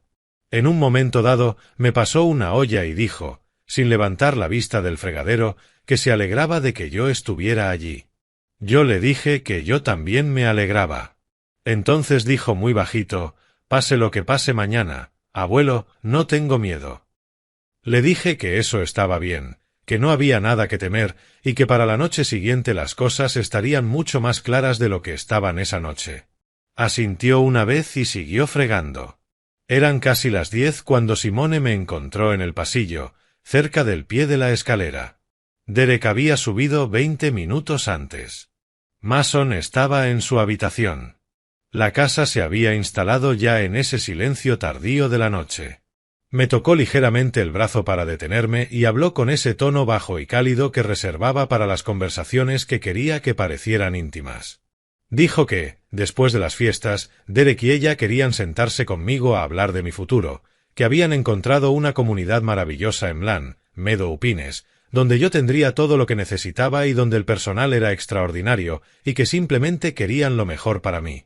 Lo dijo con total suavidad y me miró con lo que, en la superficie, parecía afecto genuino. Yo le devolví la mirada a un momento. Luego dije, hablemos de eso mañana por la mañana, Simone. Justo después de enseñaros a todos esa pequeña película casera que he estado preparando. Mantuvo la sonrisa. ¿Película casera? Le dije que solo era algo de material familiar que había ido reuniendo, recuerdo sobre todo, y que pensaba que a todos les resultaría interesante. Algo se movió en sus ojos, un cambio tan breve y tan bien controlado que cualquiera que no estuviera atento lo habría pasado por alto. Dijo que sonaba encantador. Le deseé buenas noches y subí. Me quedé tumbado en la oscuridad de mi dormitorio durante mucho tiempo, mirando el techo de la habitación en la que había dormido 40 años. Pensé en Eleanor. Pensé en el roble del patio trasero que habíamos plantado juntos cuando apenas me llegaba a la rodilla y que seguiría allí mucho después de que hubiera desaparecido cada persona de aquella casa. Puse el despertador a las 6 de la mañana, cerré los ojos y dormí. El despertador me despertó a las 6 en punto en una casa que seguía completamente oscura y completamente silenciosa. Me quedé tumbado quizá 30 segundos, más de lo que suelo permitirme por las mañanas, y miré el techo una última vez con esa atención concreta de una persona que entiende que está mirando algo por última vez y quiere ser honesta con ese hecho en lugar de ponerse sentimental. Luego me levanté. Había dejado la ropa preparada la noche anterior. El jersey rojo de lana llevaba en el fondo del armario desde la Navidad anterior, sin usar, porque ponérmelo solo en aquella casa me había parecido demasiado de algo que no sabía nombrar del todo. Eleanor me lo había regalado 4 inviernos antes con la instrucción concreta de que debía ponérmelo la mañana de Navidad y ningún otro día, porque decía que me hacía parecer un hombre que se había ganado sus fiestas, que era el tipo de comentario suyo que sonaba como un cumplido pequeño y en realidad era uno grande. Me lo puse y me quedé un momento ante el espejo, pensando que a ella la arquitectura completa de las últimas 3 semanas le habría parecido o profundamente impresionante o completamente agotadora, y probablemente ambas cosas. Estaba abajo antes de las 6:30, con el portátil abierto sobre la mesa baja frente al televisor. El cable que los unía corría pegado al rodapié, fijado con cinta y visible solo si uno lo buscaba. Había probado el montaje 2 veces la semana anterior, en momentos en que la casa estaba vacía, reproduciendo las grabaciones completas en la pantalla del televisor para asegurarme de que la resolución se mantenía y el audio salía por los altavoces con una claridad imposible de confundir. Lo hacía. También había preparado una carpeta en el escritorio que contenía el informe del laboratorio, el poder notarial fraudulento con la orden judicial de invalidación sellada sobre la portada y los extractos bancarios que mostraban 14 meses de movimientos de cuenta. Metí esa carpeta en un sobremanila y lo dejé sobre la mesita junto al sofá, donde cualquiera que se sentara lo vería de inmediato. Luego fui a la cocina e hice café de verdad, del paquete que había guardado en mi dormitorio durante las 3 últimas semanas y que había bajado aquella mañana en el bolsillo del abrigo. Preparé suficiente para 4 y dejé las tazas en la mesa, y esperé. Mason bajó primero, a las 7:45. Llevaba todavía el jersey verde de la noche anterior, como si hubiera dormido con él o se lo hubiera vuelto a poner nada más levantarse, y entró en el salón, miró el portátil conectado al televisor, luego me miró a mí y no dijo nada. Le sostuve la mirada y asentí levemente, y vino a sentarse en el sofá junto a mi sillón, lo bastante cerca como para que yo pudiera apoyarle la mano un momento en el hombro, cosa que hice. Se sentó erguido, juntó las manos sobre el regazo y esperó conmigo.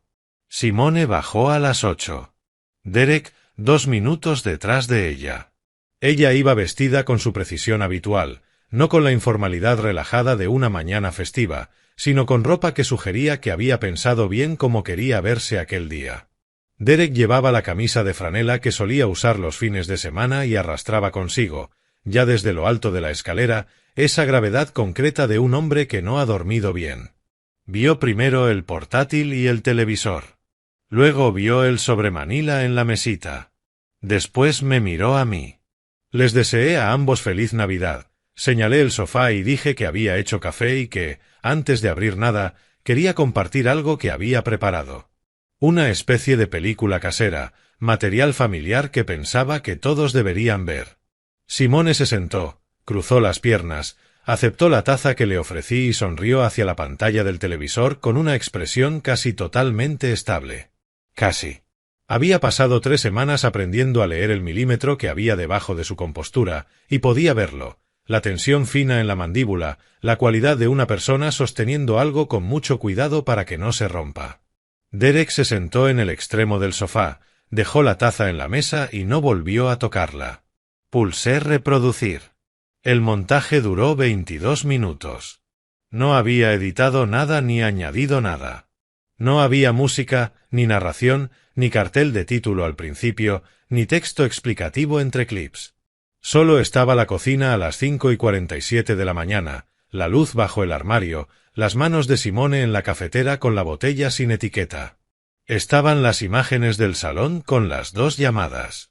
La conversación inmobiliaria sobre la venta fuera de mercado, la llamada a Meadow Pines, su voz describiendo a un hombre que no reconocía caras familiares con la tristeza ensayada de quien ha practicado una interpretación.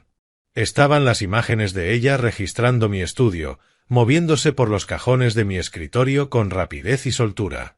Estaba la llamada grabada con la persona que había ayudado a preparar los documentos fraudulentos. Su voz, despojada de toda calidez, usando la palabra contingencias. Y al final estaba la grabación de la cámara del pasillo de la noche anterior. La mano de Simone en mi brazo, su voz baja y cálida, el audio completo de cada palabra que me había dicho sobre Meadow Pines, mi futuro y lo que era mejor para mí. Cuando terminó el último clip, la habitación quedó sumida en una clase de silencio que no he vuelto a experimentar ni antes ni después. Derek miraba a su esposa con una expresión que reconocí como la devastación concreta de un hombre viendo disolverse en tiempo real una versión de su vida en la que había elegido creer, no con ira, sino con el silencio hueco de algo fundamental cediendo. Simone dejó la taza sobre la mesa con una firmeza que le costó algo visible, se puso en pie y dijo que las imágenes estaban manipuladas, que faltaba contexto, que yo había construido algo diseñado para engañar. Le dije que las marcas de tiempo estaban incrustadas en los archivos originales y podían verificarse mediante los registros de acceso de los servidores cifrados. Y cogí el sobremanila de la mesita y lo sostuve hacia el centro de la sala mientras decía: el informe del laboratorio y los documentos judiciales están dentro, por si alguien quiere leerlos. Abrió la boca para añadir algo más, y fue precisamente en ese momento cuando todos lo oímos. El sonido de un coche deteniéndose lentamente junto al bordillo delante de la ventana principal, seguido unos segundos después por un segundo coche, y luego el sonido firme y pausado de un timbre pulsado una sola vez. Derek se levantó del sofá, fue a la ventana y miró fuera. Y cuando se volvió, tenía la cara del color del cielo invernal del exterior. Me miró y dijo muy bajito: «Papá, hay policías en la puerta». Le dije a Derek que ya iba yo y caminé hasta la puerta principal con el mismo paso tranquilo con el que había recorrido aquella casa durante 40 años. A través del ventanal lateral junto a la puerta podía ver a Clement de pie en el camino de entrada, detrás de 2 agentes uniformados del condado de Fairfax. Tenía las manos en los bolsillos del abrigo, y el aliento formaba pequeñas nubes en el aire frío de la mañana de Navidad. Detrás de ellos, aparcados junto al bordillo, había un coche patrulla del condado y un sedán oscuro que no pertenecía a ninguna agencia local que yo supiera identificar a simple vista. Yo sabía que venían. Sabía la hora con un margen de 30 minutos. Y aún así, allí de pie ante la puerta de mi propia casa la mañana de Navidad, con la mano en el pomo, sentí como todo el peso de lo que había construido durante 3 semanas se asentaba en ese momento con una gravedad que ninguna preparación elimina del todo. Abrí la puerta. Les di los buenos días y les dije que pasaran, que los estaba esperando. Entraron primero los 2 agentes, seguidos por una tercera persona a la que no había visto desde la ventana. Una mujer con chaqueta oscura que se presentó como agente especial de la unidad de fraude a personas mayores del FBI en la oficina de Washington. Tendría unos 50 años, directa en la manera de alguien que lleva bastante tiempo haciendo ese trabajo como para entender que la eficacia y la compasión no son incompatibles. Clement entró el último y se quedó justo dentro de la puerta, y me lanzó una sola mirada que comunicó todo lo que 40 años de amistad pueden comprimir en un instante.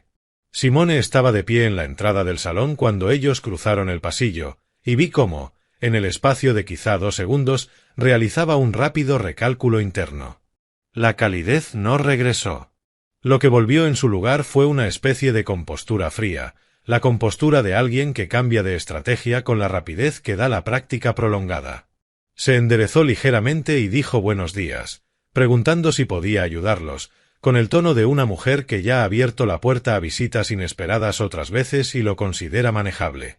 La agente especial volvió a presentarse y dijo que estaba allí en relación con una investigación por explotación financiera de una persona mayor, fraude criminal, falsificación documental y maltrato criminal a una persona mayor, y que la investigación se refería a actividades ocurridas en esa dirección durante los 14 meses anteriores. Lo dijo con claridad y sin dramatismo, y observó el rostro de Simone mientras lo decía. Luego miró a Derek, que estaba de pie en el borde del salón con los brazos a los lados. Y dijo que tanto él como su esposa debían entender que tenían derecho a guardar silencio y derecho a representación legal. Y les leyó esos derechos con el tono sereno y ensayado de alguien para quien esas palabras nunca se habían vuelto rutinarias. Simone miró a Derek. En esa mirada iba todo lo que no había podido decir en las últimas 3 semanas. todo el peso de una alianza construida sobre la suposición de que él siempre la elegiría a ella por encima de cualquier alternativa.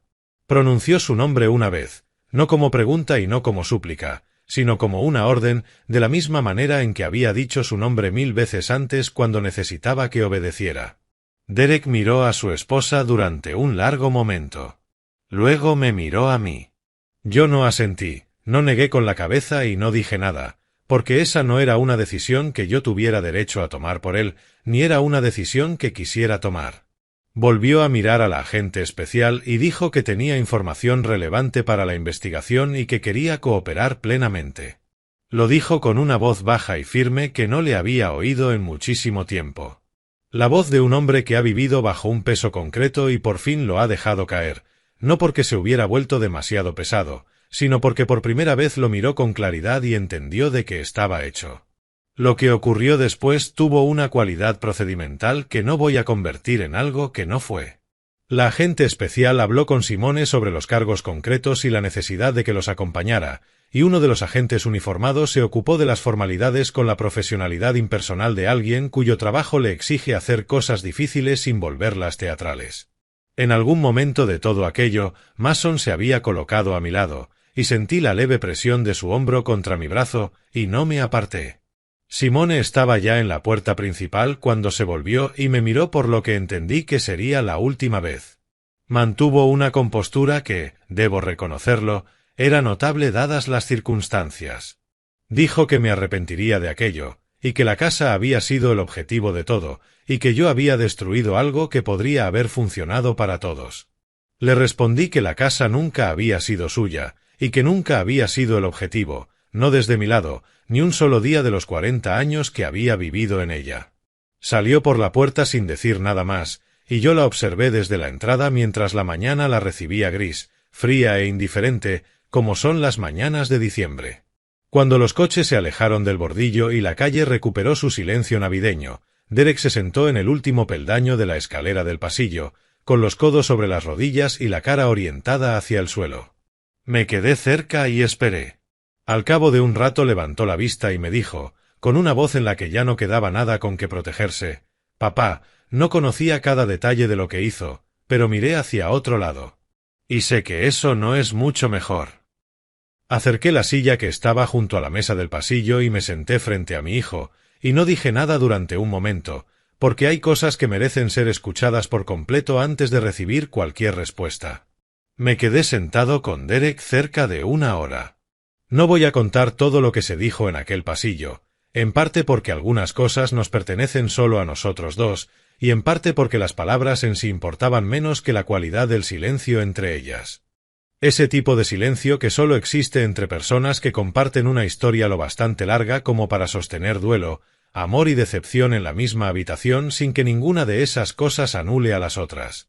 Le dije que mirar hacia otro lado no era lo mismo que hacerlo, pero tampoco era nada insignificante, y que entender con claridad la diferencia entre esas dos cosas era el punto desde el que tendría que empezar cualquier cosa que viniera después para él.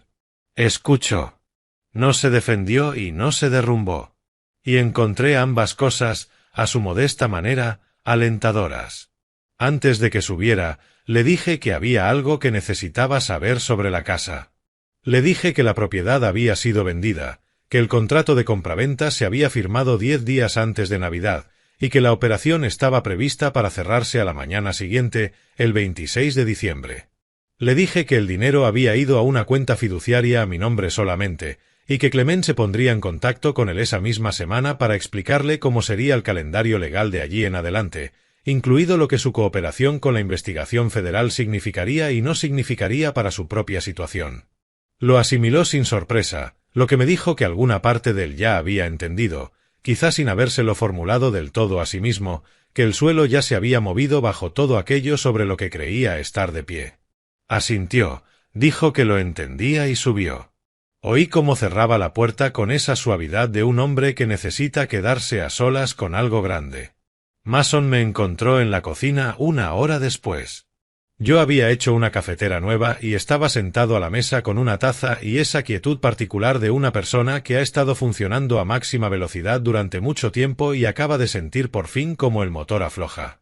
Se sentó frente a mí, y yo metí la mano en el bolsillo interior del abrigo, que todavía no me había quitado, saqué un sobre, lo dejé en la mesa entre los dos y se lo deslicé. Lo miró, luego me miró a mí. Le dije que lo abriera. Dentro había una carta escrita a mano 3 noches antes, 2 páginas explicando el fideicomiso que había quedado establecido a su nombre y las condiciones bajo las cuales podría acceder a él cuando cumpliera 21 años. Debajo de la carta había un cheque a nombre de Mason R. Aldrich por la cantidad de $15,000, girado contra la nueva cuenta, con una nota en el concepto que decía simplemente, para lo que llegue primero. Leyó la carta despacio y se quedó mucho tiempo mirando el cheque sin hablar. Cuando por fin levantó la vista, tenía los ojos brillantes, como los de alguien que está haciendo un gran esfuerzo por mantener la compostura. Y le dije que no necesitaba decir nada, que su abuela habría querido que tuviera un comienzo propio. Y esa era toda la explicación necesaria.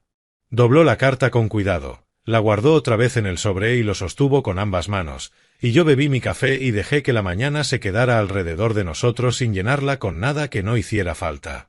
El camión de mudanza llegó a las 9 de la mañana del día siguiente. No era un camión grande. En 72 años no había acumulado el tipo de posesiones que exigen un camión grande, y eso siempre lo he considerado un motivo de orgullo silencioso. Lo que me llevaba conmigo era específico. Los libros de mi estudio, las fotografías de Eleanor, el contenido del arcón de cedro que ella guardaba al pie de nuestra cama, mis herramientas de dibujo técnico de los años de trabajo y el pequeño cuadro de las Blue Ridge en otoño que había colgado en nuestro dormitorio desde 1991 y que siempre me había resultado, especialmente en invierno, profundamente reconfortante de mirar. Patricia WYN estaba junto a la valla de su jardín cuando llevé la última caja al camión, con su abrigo grueso y el sombrero de lana de ala ancha que solía usar en el frío. Y levantó una mano con ese saludo particular de una persona que tiene cosas que quiere decir y ha decidido sabiamente no decirlas. Me acerqué, y nos quedamos un momento junto a la valla. Me dijo que se alegraba de que yo estuviera bien, que esperaba que Charlottesville me sentara bien y que la llamara cuando ya me hubiera instalado. Le dije que lo haría. Lo decía en serio. Me quedé en la acera después de que el camión se marchara y miré la casa una última vez. El roble estaba desnudo, como lo están los robles en diciembre, con las ramas superiores abiertas contra el cielo pálido. El tronco era ya tan grueso que no habría podido rodearlo con ambos brazos. Eleanor y yo lo habíamos plantado cuando era un retoño sostenido por una estaca de madera para mantenerlo erguido. Y allí estaba, 35 años después, sin necesitar nada de nadie. Pensé que probablemente había algo en eso que merecía ser considerado. Detrás de mí, clavado en el césped delantero por alguien de la empresa compradora que había llegado mientras yo me despedía de Patricia, había un único cartel, blanco y limpio contra la hierba marrón del invierno. Se vende. Vendido. Me metí en el coche. Me aparté del bordillo, conduje hasta el final de la calle y giré hacia el sur en dirección a la autopista. Y no miré por el retrovisor. No porque no quisiera mirar, sino porque ya no quedaba nada detrás de mí que lo exigiera. Las montañas estaban a 4 horas por delante, la ventana de la biblioteca y la larga vista hacia el oeste. Y la primera mañana en la que despertaría en un lugar completamente sencillo y enteramente mío. He pensado mucho, en el mes transcurrido desde entonces, que diría si alguien me preguntara de qué iba realmente todo esto. No las piezas legales, ni las pruebas, ni la secuencia de los hechos, sino lo que había debajo de todo eso. Y siempre vuelvo a algo que Eleanor me dijo una vez, no sobre ninguna crisis ni ningún conflicto, sino una noche cualquiera en la que estábamos sentados en el porche trasero viendo cómo la luz se iba del cielo. Dijo que lo único que una persona posee de verdad es la claridad con la que ve su propia vida. Todo lo demás, dijo, no es más que mobiliario. En aquel momento no la entendí del todo. Ahora sí. Y esa es la historia de Warren Aldrich. Si has estado con nosotros desde el principio de este vídeo, quiero tomarme un momento para hablarte directamente, porque esta historia merece más que un simple final. Lo que hizo Warren no fue simplemente venganza. Fue autopreservación ejecutada con dignidad, paciencia y una fe inquebrantable en que la verdad, bien documentada y cuidadosamente protegida, es lo más poderoso que una persona puede llevar consigo a una lucha. Lo que más me conmueve de su historia no es el cartel de vendido, ni el resultado judicial, ni las cuentas congeladas.